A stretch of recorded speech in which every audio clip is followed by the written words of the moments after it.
ពេលរត់កំពុងរកមើលស្រាប់តែគាត់ឮសំឡេងស្លាបបក់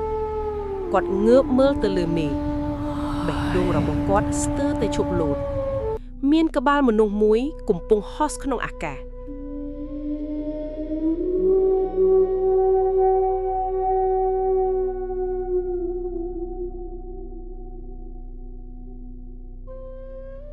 សូមជូនរឿងលោកយាយខ្ញុំជាអាបក្រោយពីរស់នៅភ្នំពេញអស់ជាច្រើនឆ្នាំយុវជនម្នាក់ឈ្មោះរិទ្ធបានត្រឡប់មកភូមិកំណើតដើម្បីមើលថែលោកយាយរបស់គាត់ដែលកំពុងចាស់ជរា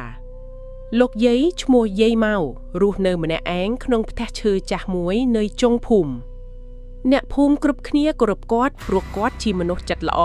តែងជួយអ្នកជំងឺនិងក្មេងកំព្រាប៉ុន្តែអ្វីដែលចម្លែកនោះគឺគ្មាននរណាហ៊ានទៅផ្ទះគាត់ពេលយប់ឡើយ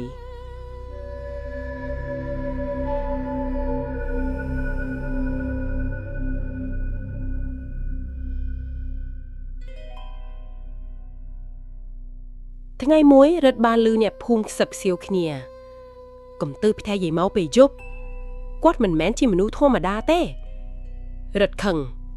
គាត់គិតថាអ្នកភូមិកំពុងមើលងាយលោកយាយម៉ៅរបស់ខ្លួនពេលគាត់សួរយាយម៉ៅគាត់គ្រាន់តែញញឹមមនុស្សចូលចិត្តនិយាយរឿងដែលគេមិនដឹង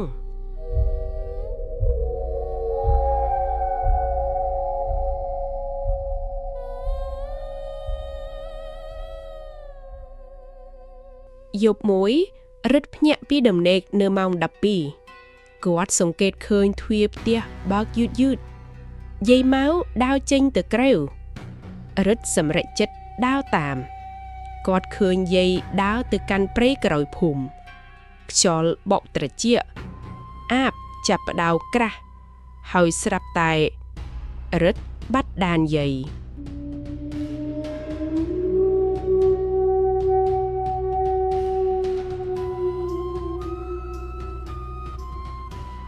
ពេលរិទ្ធកំពុងរកមើលស្រាប់តែគាត់ឮសំឡេងស្លាបបក់គាត់ងើបមើលទៅលើមេឃបេះដូងរបស់គាត់ស្ទើរតែឈប់លោតមានក្បាលមនុស្សមួយកំពុងហោះក្នុងអាកាសសក់វែងរញ៉េរញ៉ៃភ្នែកក្រហមភ្លឺពុះវៀននិងសរីរាង្គខាងក្នុងអូសយាតាមក្រោយហើយមុខនោះគឺជាមុខលោកយាយម៉ៅ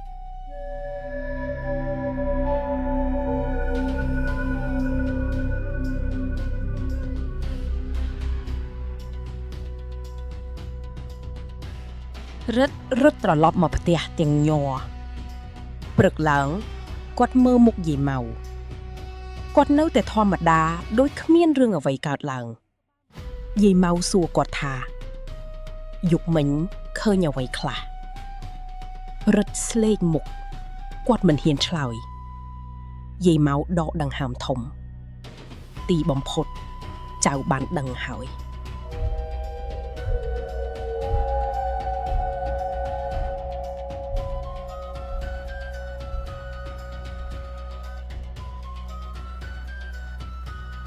យាយម៉ៅចាប់ផ្ដើមប្រាប់ការពិតកាលពីនៅក្មេងគាត់បានធ្លាក់ខ្លួនឈឺធ្ងន់គ្រូខ្មែរម្នាក់បានប្រើមន្តអាគមដើម្បីជួយសង្គ្រោះជីវិតគាត់ប៉ុន្តែពិធីនោះមានកំហុសគាត់រស់រានមានជីវិតវិញតែបានក្លាយជាអាបដោយមិនដឹងខ្លួនតាំងពីពេលនោះមករាល់យប់ពាក់កណ្ដាលអធ្រាត្រក្បាលរបស់គាត់តែងតែចាក់ចេញពីរាងកាយ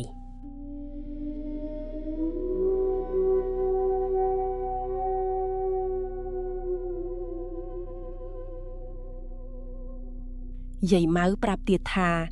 មានអាបមួយទៀតនៅក្នុងភូមិជាអាបខ្មៅដ៏សាហាវដែលស៊ីសាច់មនុស្សអស់ជាច្រើនឆ្នាំមកនេះយាយម៉ៅបានប្រើអំណាចរបស់ខ្លួនដើម្បីការពារអ្នកភូមិពីវា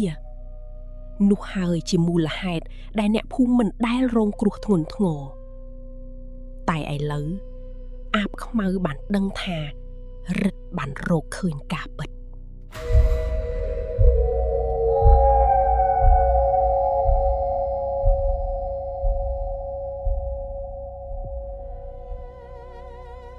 នៅយប់បន្ទាប់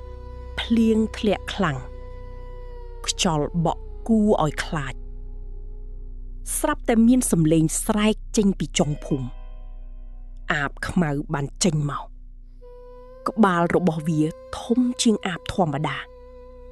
ភ្នែកភ្លឺដូចភ្លើងធ្មេញមុតស្រួចយាយម៉ៅក៏បំបែកក្បាលចេញពីរាងកាយក្បាលរបស់គាត់ហោះឡើងទៅលើមេឃការប្រយុទ្ធរវាងអាបទាំងពីរចាប់ផ្ដើមពន្លឺក្រហមនិងភ្លើងខៀវប៉ះទង្គិចគ្នាកណ្ដាលអាកាស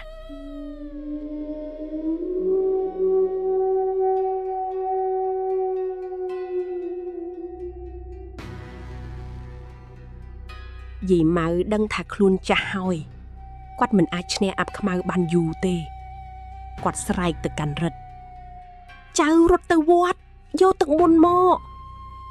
រឹតរត់អស់ពីកម្លាំងពេលគាត់ត្រឡប់មកវិញយាយម៉ៅកំពុងខ្សោយខ្លាំងគាត់បានបាញ់ទឹកមន្តទៅលើអាប់ខ្មៅសំឡេងស្រែកលាន់ពេញមេឃអាប់ខ្មៅផ្ទុះទៅជាផ្សែងខ្មៅប៉ុន្តែយាយម៉ៅក៏ដួលចុះដែរ